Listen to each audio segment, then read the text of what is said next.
کتاب محسن بزبان محسن میں سے آج صفحہ نمبر 35 سے آگے بیان ہے، تو ہم وہیں سے بات کنٹینیو کرتے ہیں جہاں پر بات ہماری مکمل ہوئی تھی، یا جہاں تک ہماری بات چل رہی تھی۔ تو اب ایک چیز یہ تھی کہ اب سوچنے کی بات یہ ہے کہ جو اردو، جیسے کہ میں نے بتایا کہ اس کتاب کو مختلف لوگ بطور وظیفہ پڑھنا شروع ہو گئے تھے، اور اس کی کچھ وجوہات میں نے پچھلے لیکچر میں نے آپ لوگوں کو بتائی تھیں، مگر باقی میں نے یہ بھی ہے کہ جو بندہ ڈیٹیل سے پڑھنا چاہے وہ اس کتاب کو منگوا کر بھی اپنے پاس پڑھ سکتا ہے کہ وہ بے شمار وجوہات کیا تھیں۔ بہرحال اب سوچنے کی بات یہ تھی کہ اردو عبارت کا جو وظیفہ ہے یا تکرار ہے، یہ کسی کو کیسے فائدہ یا فیضیاب کر سکتا ہے، یہ کسی کو کیسے فائدہ دے سکتا ہے۔ اردو عبارت کا ایک اردو عبارت ہے جو آپ پڑھتے چلے جا رہی ہیں، اس کو بطور وظیفہ کہ اس کی برکت اور رحمت جنسی ہے۔ تو اصل میں اسی کتاب کی کتاب محسن و زبان محسن جنسی ہے، عرف محسن اعظم فی مناقب غوث اعظم، اسی کتاب کے صفحہ نمبر 51 پر خواجہ حسن رسول نما کا واقعہ لکھا ہوا ہے۔ تو جن کی اجازت کی برکت سے بے معنی لفظ یا ببویا کا وظیفہ نہ صرف وہ باعث برکت اور فیض رساں ثابت ہوا، بلکہ نبی پاک صلی اللہ علیہ وسلم کی بارگاہ سے منظوری بھی دلا دی۔ اصل میں یہ روحانیت کی دنیا جو سی ہے، یہ جو بابوں کی دنیا ہے، یہ بڑی عجیب و غریب دنیا ہے، یہ ذرا ڈفرینٹ دنیا ہے۔ یہ لوگ اپنی دنیا کے اندر عام جو لوگ ہیں، اس کے اندر ادب اور محبت سے سر جھکانے والے داخل ہوتے ہیں، دوسرے لوگوں کو اس دنیا میں داخل ہی نہیں کیا جاتا۔ تو حضرت خواجہ حسن رسول نما کا واقعہ تربیت الاشاق میں لکھا ہے کہ ایک مولوی صاحب خواجہ حسن رسول نما کے مرید تھے، جو کہ سخت غربت کی زندگی گزار رہے تھے۔ تو ان کی بیوی اکثر ان کو برا بھلا کہتی تھی اور ان سے کہتی تھی کہ جاؤ اپنے پیر و مرشد کے پاس اور ان سے پڑھنے کے لیے کچھ پوچھو، ان سے پڑھنے کے لیے کچھ لے کر آؤ۔ تو جب مولوی صاحب اپنے شیخ کی خدمت میں حاضر ہوئے تو انہوں نے فرمایا، خواجہ حسن رسول نما نے، کہ بھئی تم اپنی بیوی سے ہر وقت مجھے برا بھلا کہلواتے رہتے ہو، چلو رات کے پچھلے پیر بیٹھ کر یا بابو کا وظیفہ پڑھا کرو، یا باب یا بابو۔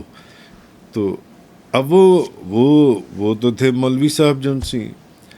اب وہ اپنے علم کے بل بوتے پر دل میں سوچنے لگے کہ حضرت نے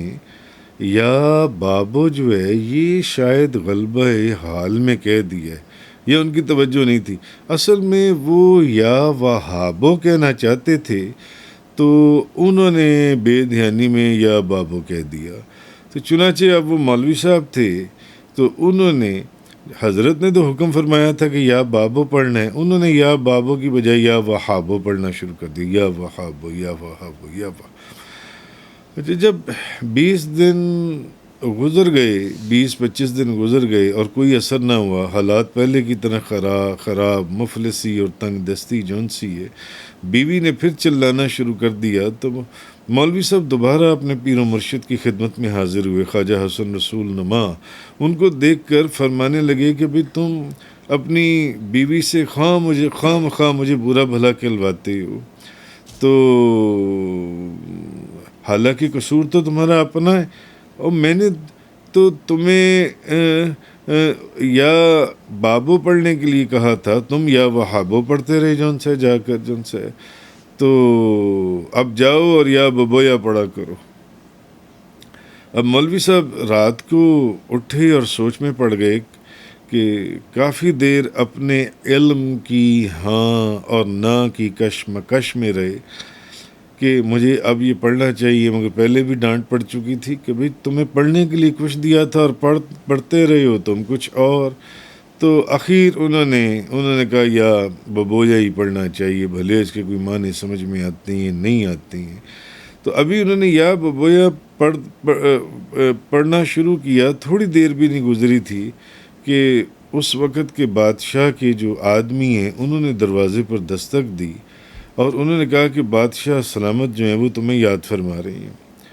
اب مولوی صاحب نے جب یہ سنا تو وہ ڈر گئے، کیونکہ اس وقت کے بادشاہ کا یہ دستور تھا کہ جب اس کو کسی کو قتل کرنا ہوتا تھا تو وہ رات کے وقت اس کو بلوا کر اس کو آرام سے قتل کروا دیتا تھا تاکہ لوگوں کے اندر بات مشہور یا لوگوں کو پتہ نہ چلے۔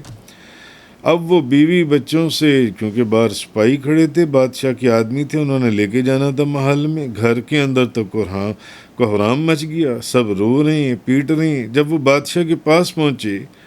تو اس نے روشنی میں دیکھ کر کہا کہ ہاں، مولوی صاحب کو جب اس نے دیکھا اس نے کہا ہاں یہی ہیں، جاؤ انہیں غسل کراؤ اور اچھے کپڑے پہنا کر ہمارے پاس لے آؤ۔ اب مولوی صاحب نہا دھو کر ان کو کپڑے اچھے سے پہنائے، بادشاہ کی خدمت میں پیش کیا گیا، مگر شش و پنج میں تھے کہ اب پتہ نہیں کیا حکم جاری ہوتا ہے، میری موت کا کوئی پروانہ جاری ہوتا ہے۔ لیکن حیرت کی انتہا نہ رہی جب بادشاہ نے یہ کہا کہ آج سے آپ ہمارے شہزادے کے استاد ہیں، آپ ہمارے شہزادے کے اتالیق ہیں، اور اتنی جاگیر، اتنے گھوڑے اور اتنے ہاتھی آپ کی نظر، یعنی مال دولت انہوں نے مولوی صاحب کو دے دیا۔ اور جب ملکہ کو پتہ چلا تو تربیت اشاق میں لکھا ہے کہ اس نے بھی 50,000 اشرفیاں مولوی صاحب کی خدمت میں بھیجیں، اور اس نے کہا کہ اچانک یہ معاملہ ہوا ہے، اس لیے فی الحال تو آپ اس کو قبول فرمائیں۔ اب جب یہ سارا کچھ ہو گیا تو اس بادشاہ نے مولوی صاحب سے اس نے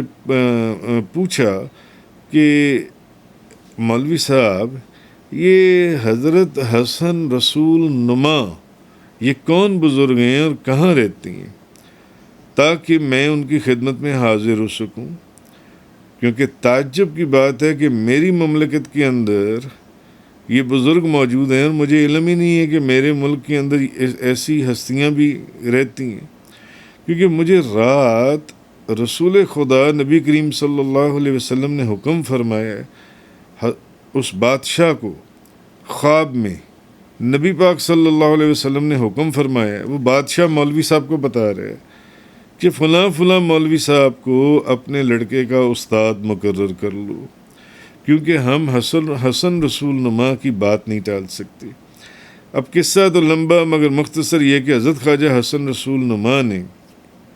یعنی کہ خواجہ حسن رسول نما، نبی پاک صلی اللہ علیہ وسلم نے اس بادشاہ کو ایک چیز باور کروا دی کہ یہ جو خواجہ حسن رسول نما یہ ہمارے اتنے پیارے غلام ہیں، یہ اتنے پیارے ہیں کہ ہم جو یہ کہہ رہے ہیں، اس لیے یہ جو مولوی صاحب فلانے ہیں، یہ اس مولوی کو اپنے بیٹے کا استاد فوراً مقرر کر دو۔ تو بہرحال اس بادشاہ نے اس مولوی سے پوچھا، تو آگے واقعہ لمبا ہے مگر میں آپ کو اس کو قصہ مختصر کرتے ہوئے کہ حضرت خواجہ حسن رسول نما نے بعد میں مولوی صاحب کو بتایا، اپنے اسی مرید کو بتایا کہ جب تم اس شش و پنج میں تھے کہ یا ببویا پڑھوں یا نہ پڑھوں، تو اس وقت رسول اللہ صلی اللہ علیہ وسلم تمہاری کیفیت دیکھ کر تبسم فرما رہے تھے، تو میں نے آپ سرکار کو خوش دیکھ کر موقع غنیمت جانا۔ خواجہ حسن نما، روحانیت کی دنیا میں جو تصوف کی دنیا ہے اور روحانیت کی دنیا ہے اور اولیاء اللہ اور یہ جو ولایت کی دنیا ہے، اس دنیا میں جو خاص الخاص لوگ ہیں وہ جانتے ہیں کہ نبی کریم صلی اللہ علیہ وسلم کی رات کو جب کچہری لگتی ہے تو اس میں کچھ خاص بزرگ ہستیاں جو بھلے دنیا سے چلے گئی ہیں یا دنیا کے اندر موجود ہیں، وہ اس محفل اور حضور کی اس کچہری میں تشریف لاتے ہیں اور وہاں پر کچھ فیصلے کیے جاتے ہیں۔ تو خواجہ حسن رسول نما مولوی صاحب کو کہنے لگے کہ جب تم اس شش و پنج میں مبتلا تھے نا، تو اس وقت جو ان سے اس وقت نبی پاک صلی اللہ علیہ وسلم تمہاری کیفیت دیکھ کر تبسم فرما رہے تھے، تو میں نے جب حضور کو خوش دیکھا، حضرت خواجہ حسن رسول نما نے، تو میں نے موقع غنیمت جانا اور میں نے عرض کیا یا رسول اللہ حضور آپ بادشاہ کو حکم فرمائیں کہ اس کو اپنے بیٹے کا استاد مقرر کر لے۔ تو نبی پاک صلی اللہ علیہ وسلم نے خواب میں بادشاہ کو یہ حکم دیا کہ اس شخص کو اپنے بیٹے کا استاد مقرر کر لو۔ چنانچہ معلوم ہوا کہ اولیاء اللہ کی زبان مبارک سے نکلے ہوئے جو بھی حروف یا اعداد ہوں فتح کا دروازہ اسی سے کھلتا ہے، کیونکہ اللہ والوں کی زبان سے جو بھی الفاظ ادا ہو جائیں وہ کی معنی رکھتی ہوں یا نہ رکھتی ہوں، مالک ارض و سما ان کی لاج رکھتا ہے اور فتح اور کامیابی کو ان کلمات سے جوڑ دیتا ہے۔ تو بات پھر میں وہیں سے شروع کرتا ہوں کہ اب بات یہ تھی کہ اردو عبارت کا جو وظیفہ ہے، اردو عبارت کا وظیفہ جو آج سینکڑوں لوگ، ہزاروں لوگ پڑھ رہے تھے، کیونکہ یہ میں نے آپ کو بتایا یہ کتاب چند ایڈیشنز کے اندر اتنی ضخیم کتاب 30,000 سے زیادہ پرنٹ ہو چکی ہوئی تھی اور پوری دنیا میں تقسیم ہوئی تھی اور لوگ اس کو لے کر جا رہے تھے۔ اور ایک بات جو اس کتاب کے متعلق مشہور ہوئی کم و بیش کہ 90% کم و بیش 90% 95% لوگوں کو جو یہ کتاب پڑھتے ہیں ان کو حضور غوث اعظم شیخ عبد القادر جیلانی اپنی زیارت سے مشرف فرماتی ہیں۔ یہ ایک بات عام مشہور ہو گئی۔ اس کے بھی ہم نے چند ایک واقعات اس کتاب میں لکھی ہیں، جو ان کو دیکھنا چاہے وہ اس کتاب کو دیکھ کر خود اس کو پڑھ سکتا ہے، یا جہاں جب ان کی باری آئے گی تو اس وقت ہم اس کو روٹین کے اندر انشاءاللہ بیان کریں گے۔ تو کس اردو عبارت کا جو وظیفہ ہے یہ کسی اس وظیفہ یا تکرار جو ہے یہ کسی کو کیسے فائدہ اور فیض یاب کر سکتا ہے، تو اس لیے میں نے اس کے ضمن میں آپ کو یہ واقعہ سنایا خواجہ حسن رسول نما کا، جو ان سے کہ جن کی اجازت کی برکت سے بے معنی الفاظ جو ان سے ہیں، یا ببویا کا وظیفہ جو ہے وہ نہ صرف موجب برکت اور فیض رساں ثابت ہوا بلکہ نبی پاک صلی اللہ علیہ وسلم کی بارگاہ سے منظوری بھی دلوا دی۔ کہتے ہیں حضرت خواجہ یحییٰ منیری رحمۃ اللہ علیہ اپنے گدھے پر سوار سردیوں کی ٹھنڈی رات اور بارش میں کسی ٹھکانے کی تلاش میں تھے۔ بارش تھی، سردیوں کی ٹھنڈی رات تھی، سفر میں تھے، کسی ٹھکانے کی تلاش میں تھے حضرت خواجہ یحییٰ منیری، تو ایک دہقان کے مکان میں روشنی نظر آئی، تو اس نے ان کو رات گزارنے کے لیے اپنے گھر میں جگہ دے دی اور کہا کہ حضرت میری بیوی 3 دنوں سے درد ذہ میں مبتلا ہے۔ میری بیوی پیدائش کے عمل میں، بچے کی پیدائش کے سلسلے میں میری بچی 3 دن سے سخت درد اور تکلیف میں مبتلا ہے اور تڑپ رہی ہے۔ تو خواجہ یحییٰ منیری رحمۃ اللہ علیہ انہوں نے ایک تعویذ لکھا اور کہا کہ اپنی بیوی کی ران پر باندھ دو۔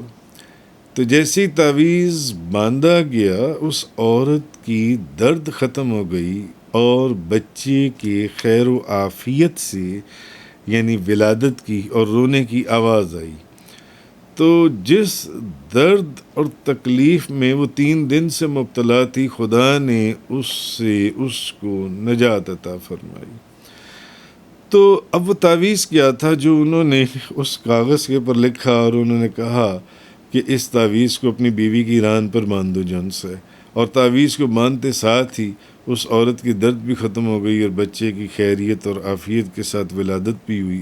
جون سی ہے۔ تعویذ یہ تھا کہ لکھا گیا تھا مرا جا شد خرمرانیز جا شد زن دہقان زائد یا نہ زائد، مجھے جگہ مل گئی، میرے گدھے کو جگہ مل گئی، اے دہقان تیری بیوی بچہ جنے نہ جنے مجھے کیا۔ تو اب یہ تعویذ جو ان سے اگر آپ غور کریں تو بظاہر ایسے الفاظ کا مجموعہ ہے جو اول تو اس دہقان کی حاجت برآری کے حوالے سے کوئی معنی نہیں رکھتے، اس دہقان کی یہ تعویذ بظاہر، ہاں البتہ جو معنی سمجھ میں آتے ہیں وہ سائل کے سوال سے بے نیازی کا اظہار کرتے دکھائی دیتے ہیں کہ سائل کو اس سے، مگر پھر بھی آج بھی ہم نے بزرگوں میں دیکھا چاروں سلاسل میں نقشبندیہ، قادریہ، سہروردیہ، چشتیہ، یہ جو روحانی سلاسل ہیں ان میں بحفاظت عمل زچگی اور آسانی ولادت میں یہ تعویذ مجرب مانا جاتا ہے، مجرب مانا جاتا ہے یہ تعویذ جن سے ہے۔ تو معلوم ہوا جس چیز کو خدا کے بندوں سے نسبت ہو جائے، بھلے وہ معنی رکھتی ہو یا نہ رکھتی ہو، تاثیر ضرور رکھتی ہے، اور ان کی زبان سے نکلے الفاظ ہر مسئلے کا حل اور ہر مرض کی دوا بن جاتے ہیں۔ تو انشاءاللہ اگلے لیکچر میں ہم یہیں سے شروع کریں گے، اور حضرت فاروق اعظم جو روایات کے اندر واقع ہے وہاں سے میں بات شروع کروں گا کہ عام عبارت جو ہے وہ کسی بھی زبان کی ہو، وہ اردو میں ہو، وہ عربی میں ہو، فارسی میں ہو، وہ انگریزی میں ہو، عام عبارت بھی وہ فیض رساں ہو سکتی ہے، اور اس کے فائدے جن سے ہیں وہ بالکل ہو سکتے ہیں جن سے ہیں، اور اس سے فائدہ حاصل کیا جا سکتا ہے۔ ہم یہیں سے انشاءاللہ اس کو آگے سے شروع کریں گے۔